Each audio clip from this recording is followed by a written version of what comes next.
I know after this book, I'm going to have to get myself back together and stop saying us, because they blowing the mess out of me with all this us. Us speak to the lady. Us jump in the beds. Us mow the lawn. Us eat peas and cornbread.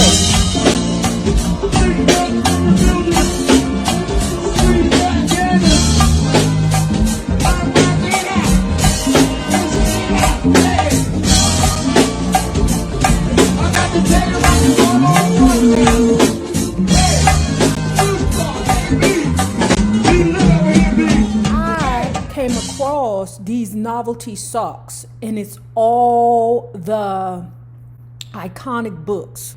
And one of the books that are featured on the socks is the color purple. I think I read about 3 of the books that are on the socks. Some of them I never heard of, but I think they're all Pulitzer Prize winning books. Guess what? I have these socks on UpTopBeauty.com. Go on over there and check it out. Dear Nettie, so what it like in Memphis? Suge house is big and pink and looks sort of like a barn. Except where you would put hay, she got her bedroom and toilets and a big ballroom where she and her band sometimes work. She got plenty grounds round the house and a bunch of monuments and a fountain out front. She got statues of folks I never heard of and never hope to see. She got a whole bunch of elephants and turtles everywhere. Some big, some little, some in the fountain, some up under the trees. Turtles and elephants, and all over her house. Curtains got elephants, bedspreads got turtles. Should give me a big back bedroom, overlook the backyard and the bushes down by the creek. Pretty soon after cooking a big dinner and making a to-do about cleaning the house, should go back to work. That means she never give a thought to what she eat, never giving a thought to where she sleep. She on the road somewhere for weeks at a time, come home with bleary eyes, rotten breath, overweight, and sort of greasy. No place hardly to stop and really wash herself, especially her hair on the road. Let me go with you, I say. I can press your clothes, do your hair. It will be like old times when you was singing at Harpo's. She say, nah. She can act like she not bored in front of an audience of strangers, a lot of them white, but she wouldn't have the nerve to try to act in front of me. Besides, she say, you not my maid.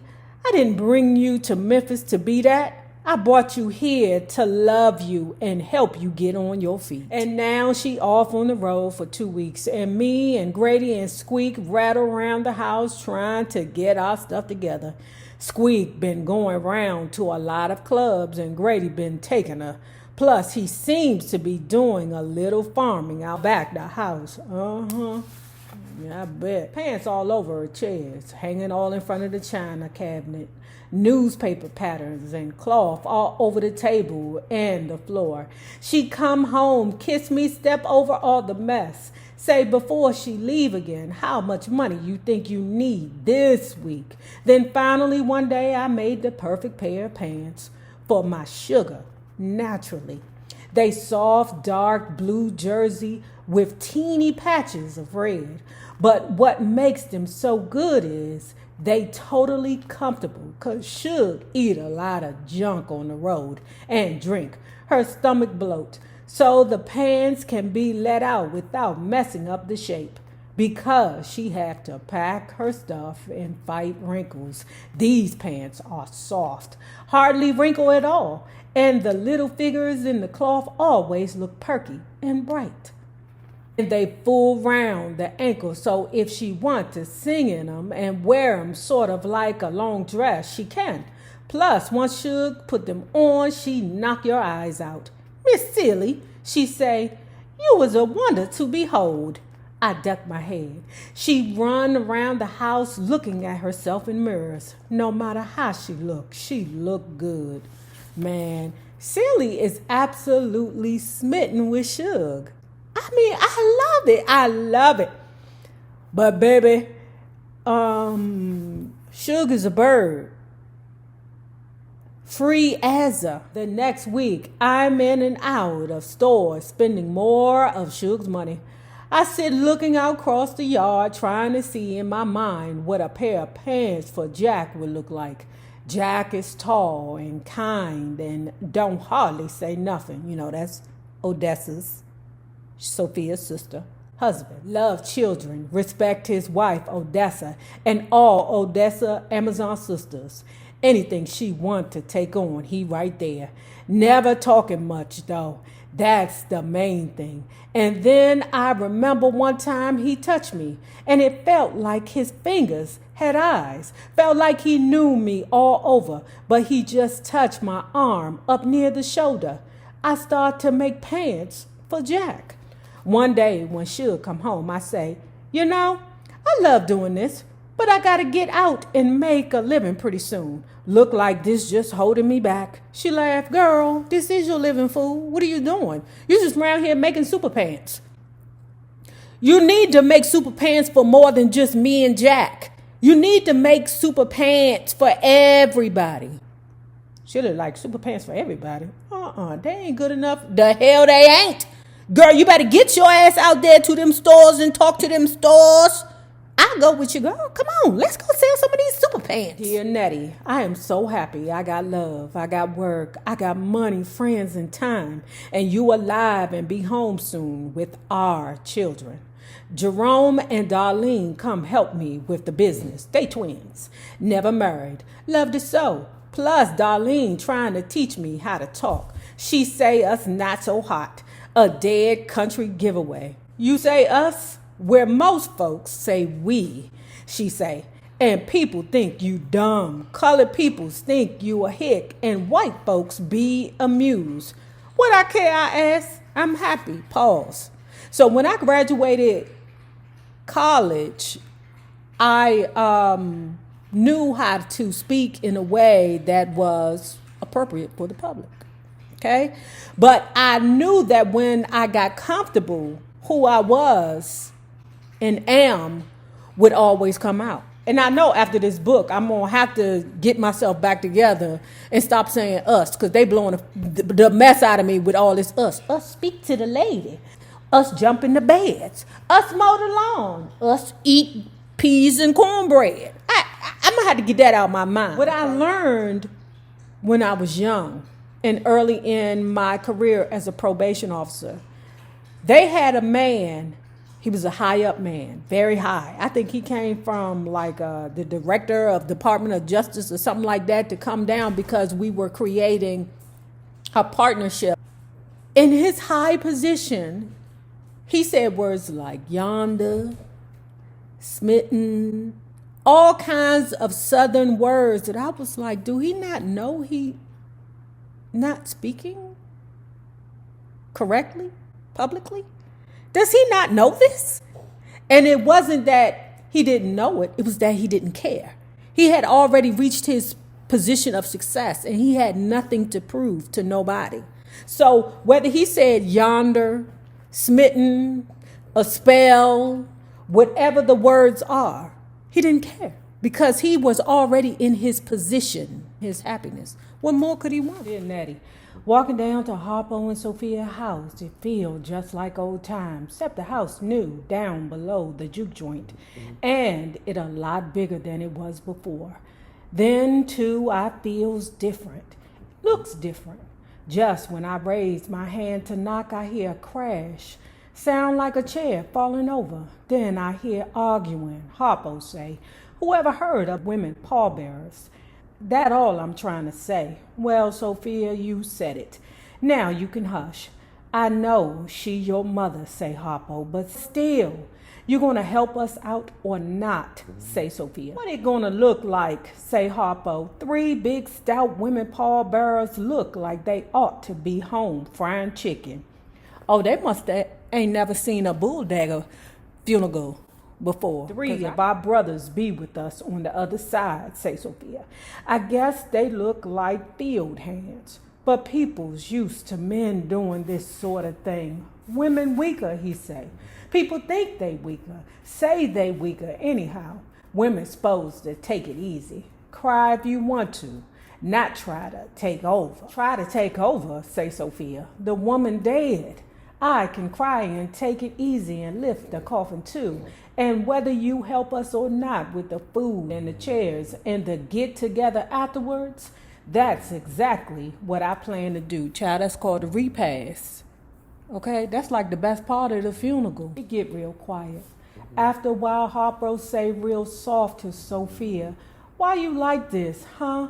Why you always think you have to do things your own way? I asked your mama about it one time while you was in jail." "What she say?" asked Sophia. "She say you think your way as good as anybody else's. Plus, it's yours." Sophia laughed. "I know my timing bad, but I knock anyhow." "Oh, Miss Silly," say Sophia, flinging open the screen. "How good you look." "Don't she look good, Harpo?" Harpo stared at me like he'd never seen me before. Sophia give me a big hug and kissed me on the jaw. "Where Miss Shug?" she asked. "Shug on the road," I say. "But she was real sorry to hear your mama pass." "I don't reckon Mary Agnes could come back this time," say Sophia. "She was just here about a month ago. You just ought to see her and Susie Q." "Nah," I say. "She finally working steady, singing at 2 or 3 clubs round town. Folks love her a lot." "Susie Q so proud of her," she say. "Love her singing, love her perfume, love her dresses, love to wear her hats and shoes." "Dear Nettie, the first thing I noticed about Mister is how clean he is. His skin shine, his hair brushed back. When we walked by the casket to review Sophia's mother's body, he stopped, whispered something to her, pat her shoulder. On his way back to his seat, he looked over at me. I raised my fan and looked off the other way. Us went back to Harpo's after the funeral. "I know you won't believe this, Miss Silly," say Sophia, "but Mister act like he trying to get religion.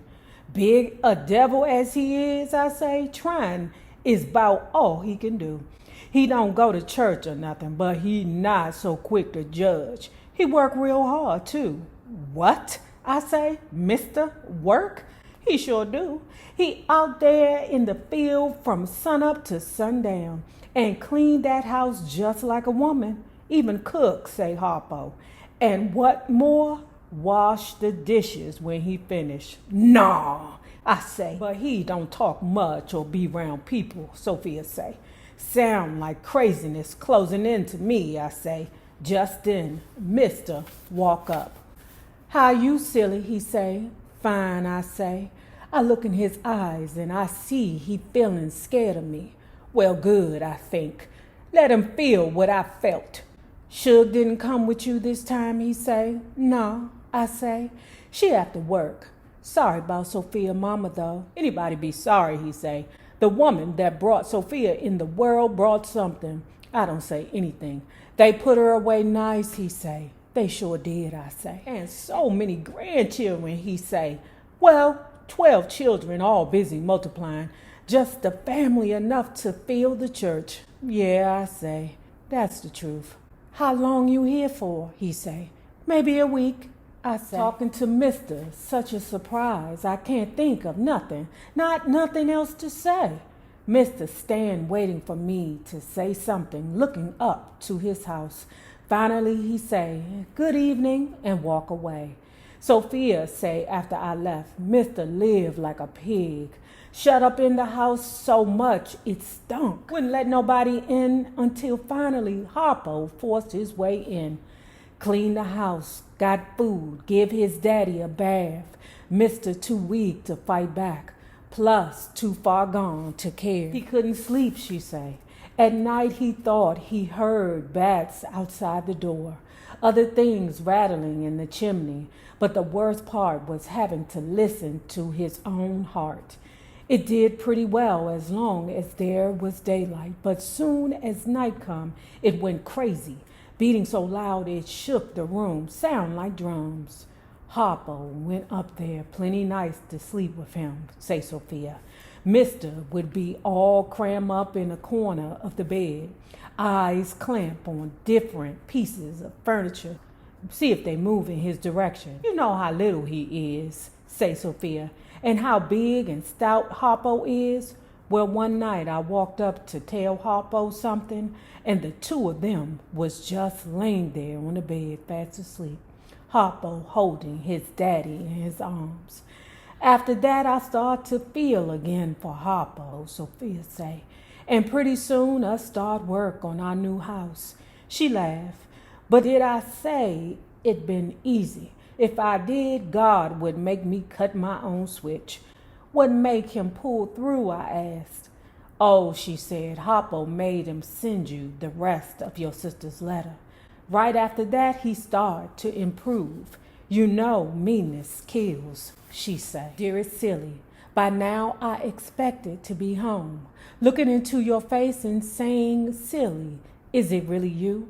I try to picture what the years have brought you in the way of weight and wrinkles, or how you fix your hair. From a skinny, hard little something, I've become quite plump, and some of my hair is gray. But Samuel tells me he loves me plump and grand. Does this surprise you? We were married last fall in England.